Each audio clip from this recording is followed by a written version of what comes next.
Buenos días, buenas tardes, buenas noches. No sé en qué momento usted va a empezar a ver este video, pero qué bueno que nos podamos seguir comunicando de esta manera. En esta ocasión vamos a dejar ya todo lo que es la parte mercantil. Ya vimos todo el temario y algunas partes pues de que usted lo puede corroborar también en la página, en la plataforma de Moodle. Ahí aparece pues toda la información, pero por el tiempo vamos a empezar ya a ver lo que es la materia laboral. Vamos a dejar a un lado ya todo lo concerniente a las empresas, a la formación de las empresas, tipos de comerciantes, todo eso que fue muy interesante que vimos en toda esta primera parte, y nos vamos a empezar a concentrar ahora a ver acerca del concepto y la importancia del derecho laboral. Vamos a dar unas posturas de determinadas personas que hablaban acerca de lo que es el derecho laboral.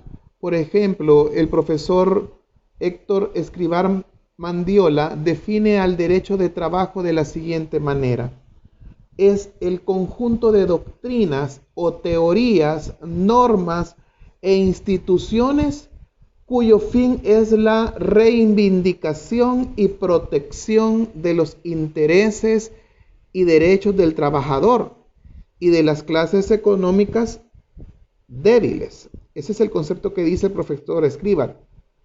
El señor Francisco Walker Linares lo define de la siguiente manera: es el conjunto de teorías, normas y leyes. Aquí ya empezamos a tocar otras cosas.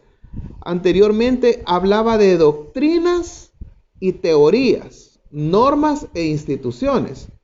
Y aquí el señor Linares empieza y habla que es un conjunto no solo de teorías, sino que también de normas y leyes, destinadas a mejorar las condiciones económico-sociales de los trabajadores de toda índole y regular las relaciones contractuales entre patronos y asalariados. Otra opinión del señor Miguel Gernain define al derecho de trabajo de la siguiente manera: él lo habla como un conjunto de normas jurídicas.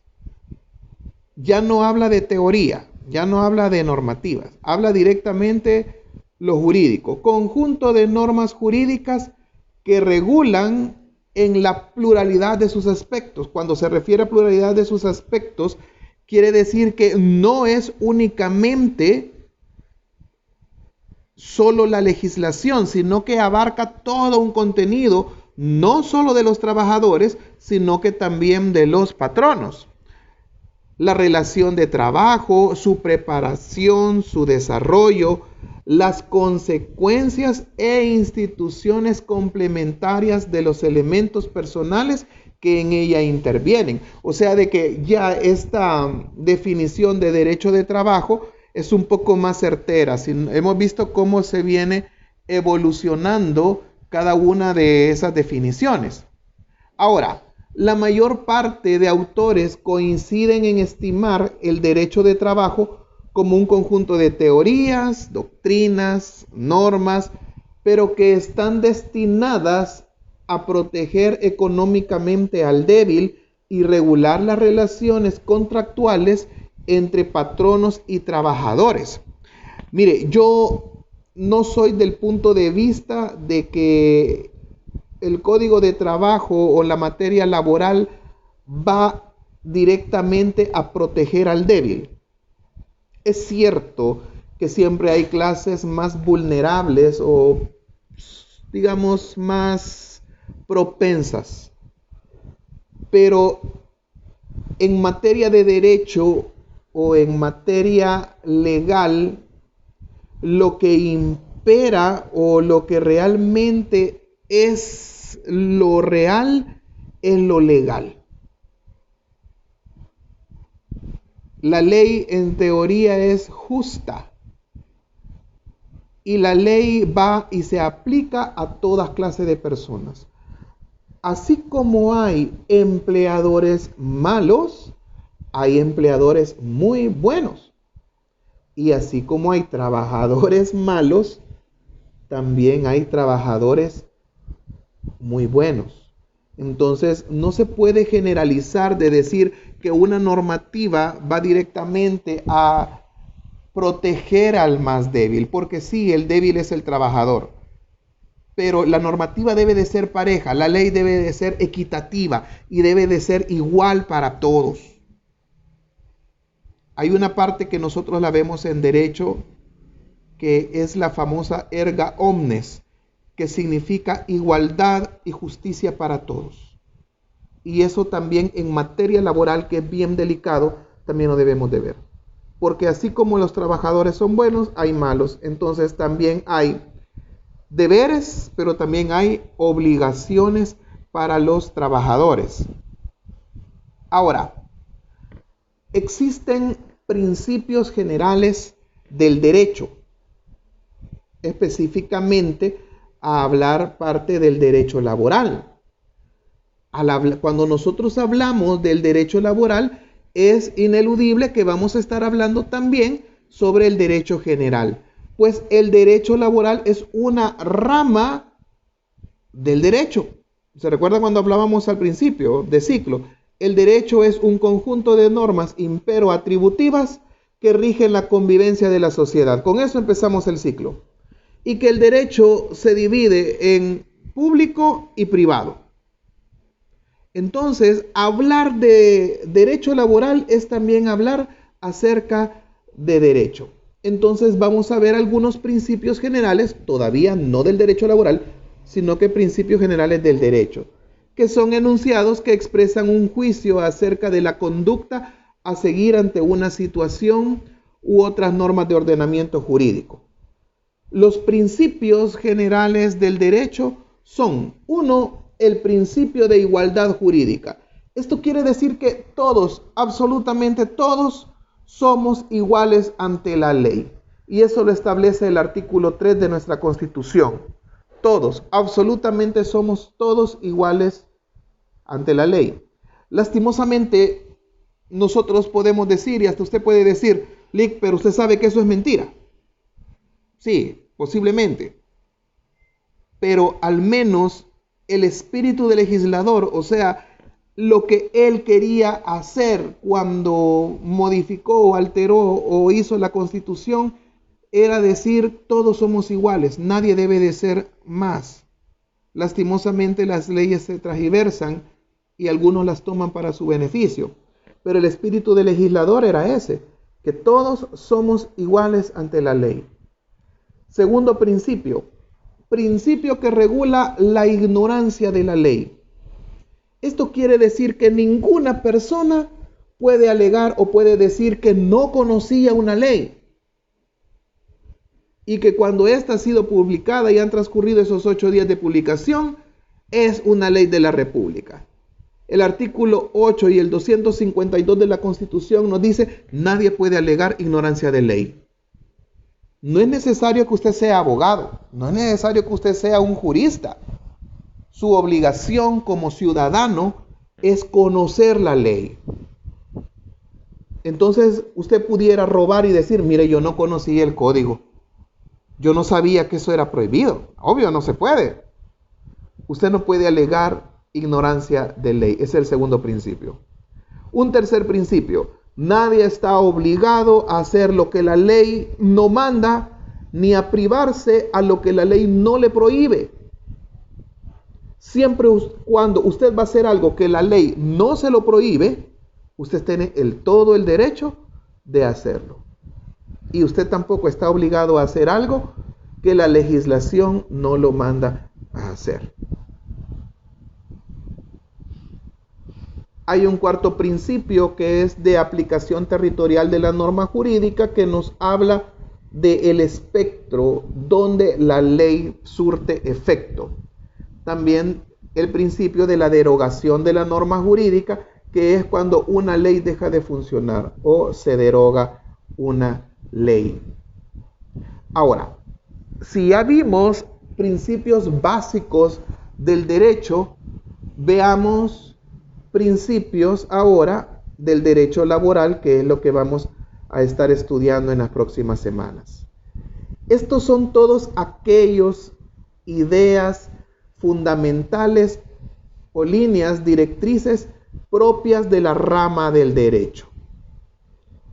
Y dentro de ellos nosotros podemos encontrar el principio indubio pro operario. A veces los que nos gusta leer a las personas han oído que dice, es un indubio pro reo, que es lo más común, que significa que la ley se va a aplicar lo más favorable al reo en materia penal. En materia laboral existe ese indubio, pero no es pro reo, sino que es indubio pro operario. Y este establece que en caso de duda o conflicto sobre la aplicación de una norma laboral, se debe aplicar lo más favorable al trabajador, como lo establece el Código de Trabajo en su artículo 14, el cual indica lo siguiente: en caso de conflicto o duda sobre la aplicación de las normas de trabajo, prevalece la más importante al trabajador, y es la que se debe de adoptar. Debemos de entender algo en materia laboral. Cuando aquí está hablando de un indubio pro operario, es cuando se confrontan dos leyes o dos normativas y el patrono dice, es cierto, el trabajador tiene derecho a esto, pero aquí está esta norma que dice que no tiene derecho. Entonces ahí es donde la ley aplica y dice, mire, se va a tomar en cuenta la que es más favorable al trabajador. Por decir algo, el patrono dice, mire, el trabajador violentó el código interno de trabajo que toda empresa debe de tener, su manual. Pero si ese manual contradice parte de lo que habla el código, y el trabajador se apega al código y el empleador o el patrono a su código interno de trabajo, entonces se va a aplicar la normativa más favorable al trabajador. O sea, en este caso, que es un ejemplo nada más, el Código de Trabajo. No es que no se haya que hacer, es que se confronten dos normativas. Entonces, de estas dos normativas se va a aplicar la más favorable al trabajador. Eso es el indubio pro operario. También tenemos el principio de norma más favorable, que es bastante similar a este. El trabajo es una función social. Este es otro de los principios. El trabajo como función social. El trabajo es una función social y no se considera como un artículo de comercio. Lo anterior lo basamos en la contraprestación que el trabajador recibe por sus labores, es decir, su salario no se agota únicamente a satisfacer las necesidades del trabajador y las del grupo familiar, sino que trasciende en beneficio de toda la sociedad. Esto es bastante complejo en el sentido de decir, ¿por qué el trabajo cumple una función social? Si al final usted dice, bueno, yo trabajo por un salario, me merezco un salario, y tiene toda la razón. Pero para los que somos quizás con familia ya casado, o si usted aporta a su hogar, de su salario posiblemente depende más personas. En el caso de los que somos casados, dependen pues nuestros hijos. Pero no solo es a la familia o a los hijos, sino que, ¿qué sucede cuando usted tiene ingresos? ¿En qué lo va a gastar usted? Obvio, en comida, en determinadas cosas. Si usted lo gasta en comida, usted está cumpliendo una función social. ¿Por qué? Porque con ese dinero usted compra y va ¿a dónde? A un súper, a un mercado, y le está dando trabajo a otras personas. Y esto es lo que quiero que usted me entienda. Porque el trabajo cumple una función social. Porque con lo que usted gana, con lo que usted genera, usted produce. Y usted le ayuda a toda una sociedad. Que es lo que el problema que estamos hablando ahora con lo del famoso, esta pandemia, coronavirus. De que cuántas personas no pueden salir a trabajar. Y aunque usted posiblemente esté con un salario, pero hay personas que dependen de ese salario, que es quizás cuando usted va al barbero, cuando usted va a una sala de belleza, cuando usted compra zapatos, cuando usted compra ropa, cuando usted le compra verduras o cosas a la señora que anda con su canasto en la cabeza. Ahí usted está haciendo una función social. Por eso parte de los principios es que el trabajo es una función social. Otro principio muy importante es el que regula la irrenunciabilidad de sus derechos laborales. Muchas veces en los contratos de trabajo nos hemos dado cuenta que los patronos les ponen una cláusula que dice: el trabajador renuncia de su derecho a demandar. ¡Wow! Y muchas veces nosotros no nos damos cuenta de lo que firmamos cuando hacemos contratos. Y eso es una de las problemáticas bien serias. A veces estamos tan urgidos de un trabajo o necesidad de trabajar que cuando nos presentan el contrato lo que nosotros queremos es firmarlo rápido y empezar a trabajar. Y no nos damos cuenta a veces de las cosas que firmamos. Ahora, hay determinadas cosas que son irrenunciables. Aún cuando en un contrato pueda decir que nosotros renunciamos a nuestros derechos, la ley nos ampara y nos dice: esa clase de derechos no se puede renunciar, haga lo que se haga. Por eso este principio establece que los derechos consagrados a favor del trabajador son irrenunciables. Y esto lo dice el artículo 52 de nuestra Constitución de la República.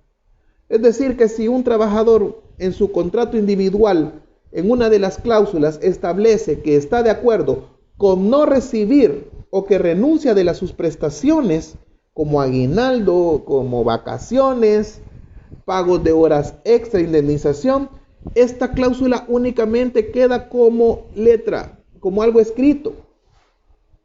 Pero realmente esto no tiene validez al momento de una denuncia.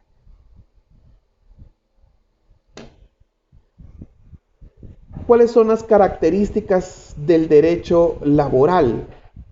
Se puede decir que esta rama del derecho posee las siguientes características. Es un derecho nuevo porque se basa en una aplicación que no es tan antigua. Por ejemplo, nuestro Código de Trabajo data de 1972. Es un derecho autónomo porque tiene su propia legislación, tiene su propia manera de cómo lo vamos a juzgar. Hay tribunales de lo laboral, así como también hay instancias que ayudan, como en la Procuraduría. Es un derecho realista porque se aplica a las necesidades que estamos en este momento.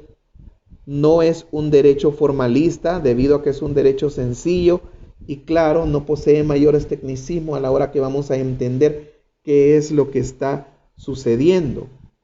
Es un derecho de orden público. Recuérdense cuando hablamos de las clasificaciones del trabajo, del derecho, hay público y privado. Este pertenece al orden público y es un derecho individual. Todos tenemos derechos laborales, absolutamente todos. Entonces, por eso se dice que es un derecho de clase universal. ¿Cuál es la naturaleza jurídica del derecho laboral? La naturaleza jurídica es porque está conformado por una serie de principios y normas jurídicas que tienen por objeto tutelar, o sea, proteger los intereses económicos del débil, pero no solo del débil, como lo hablamos al inicio, sino que es algo universal. Protege tanto derechos y deberes, tanto del patrono como del trabajador. Por eso decimos que la finalidad del derecho social es la justicia, y la justicia es para todos, ricos y pobres, trabajadores y empleadores. Entonces, podemos nosotros hablar acerca de esto, del concepto y de la importancia del derecho laboral en el sentido de que debemos de entender que cuando nace una normativa del derecho laboral, no nace con el sentido en El Salvador, por lo menos que estamos hablando, no nace en el sentido de que se va a proteger únicamente al trabajador. Sí es obvio, como hablábamos hace un momento, de que se debe de proteger al más débil, y se tiene toda la razón. Pero si ustedes lograran ver en los tribunales, o si ustedes lograran ver en la Procuraduría, cuánta diferencia hay entre lo que es problemas entre trabajadores y patronos. Hay de toda clase. Y no crea que casi siempre siempre es el trabajador el que tiene la razón. Muchas veces los trabajadores se portan mal, hacen cosas indebidas, mienten a los patronos, roban. Y toda esta clase de cosas es lo que nuestro código de trabajo trata de tipificar, de no detenernos únicamente solo a lo que el trabajador hace. Es cierto, el motor de una economía somos los trabajadores, pero debemos de entender también de que nos debemos también a las empresas, porque ellos son los que nos dan trabajo. O sea, es un efecto cascada. Ellos nos necesitan, nosotros los necesitamos, y todos debemos de trabajar en orden y de manera armoniosa con lo que dictan las leyes laborales. Más adelante vamos a ver las obligaciones tanto de trabajadores, y no solo obligaciones, hay prohibiciones, tanto de trabajadores como de patronos. Entonces, la materia laboral es bastante amplia, lastimosamente no la vamos a poder ver toda porque hay mucha tela que cortar, hay muchas cosas muy bonitas que lamentablemente el tiempo es bastante corto para poderla abarcar. Pero sí vamos a ver las cosas más importantes, como ustedes lo pueden ver directamente en su plataforma, que vamos a ver conceptos, qué es lo que es este tema, vamos a ver en qué consiste el trabajo, qué es lo que ustedes van a hacer, la actividad, quiénes son los sujetos del derecho laboral, cuáles son los requisitos para tener calidad de trabajador. Vamos a hablar un poco del patrono, el contrato individual, que es algo muy importante. La gente a veces dice, es que yo no tengo contrato, pero no importa. Jurídicamente, si usted no le han hecho un contrato, es responsabilidad o problemática del patrono, no suya. El patrono está obligado a hacerle un contrato y él es el que se puede ver sujeto a sanciones al no existir un contrato. Usted no. Entonces vamos a ver los requisitos que se debe de tener el contrato individual. Vamos a ver, como les decía, las prohibiciones de trabajadores y patronos. Vamos a hablar acerca de los salarios, salario mínimo, de cuánto está estipulado, y basándonos en los salarios, pues entonces vamos a ver parte de lo que son los descansos. No es lo mismo descanso que vacación. Vamos a ver los descansos semanales, vacaciones, aguinaldos, días de asueto, y vamos a aprender también a sacar cálculos de indemnización, cálculos de vacaciones, cálculo de aguinaldo, que es a veces lo que a todos nos puede interesar. La materia laboral es bastante bonita, bastante amplia, pues, y espero que en los foros que vayamos aperturando o que lo vayamos haciendo, vayamos poniendo pues de nuestra parte y que aprendamos un poco más. Y quizás la misma dirección o la misma indicación. Si algo no lo entendemos de la temática que estamos hablando, váyase al foro, pregunte o vea, tal vez hayan hecho alguna pregunta o algún comentario que lo pueda sacar a usted también de las dudas. Así es de que aquí terminamos lo que es la temática acerca del concepto e importancia del derecho laboral. Cualquier cosa, pues la mayor parte de la información que les he dado ahorita está en su plataforma, o sea, vía Moodle, ahí la podemos contactar también. Para la próxima vamos a ver también un poco el trabajo yo voy a aperturar un foro donde vamos a ver los pensamientos de algunos filósofos. Me interesa bastante que estudiemos el pensamiento de Marx, cómo él veía el trabajo. Él decía que el trabajo es bueno. Lamentablemente con el trabajo se abre un grupo, que eso es el proletariado. Y eso empezó también en parte en la investigación que ustedes están haciendo en la Revolución Industrial. Acuérdense que en la Revolución Industrial en el siglo XVIII, cuando todo esto comenzó, fue la sustitución del hombre por las máquinas. Ahí comenzó todo. Pero ahí también se empezó a ver la explotación de lo que era la clase trabajadora. Entonces, y con la Revolución Industrial empiezan a hacer una nueva clase, que imagino que ustedes lo han visto, si han visto la materia de sociología, nace el capitalismo versus el proletariado. Así es de que son partes de las que debemos de conocer, o sea, un poco, por eso les dejé ese trabajo para que estuviéramos preparados cuando lleguemos a estas clases. Bueno, nos vamos a quedar hasta aquí en este video. Muchas gracias por su atención.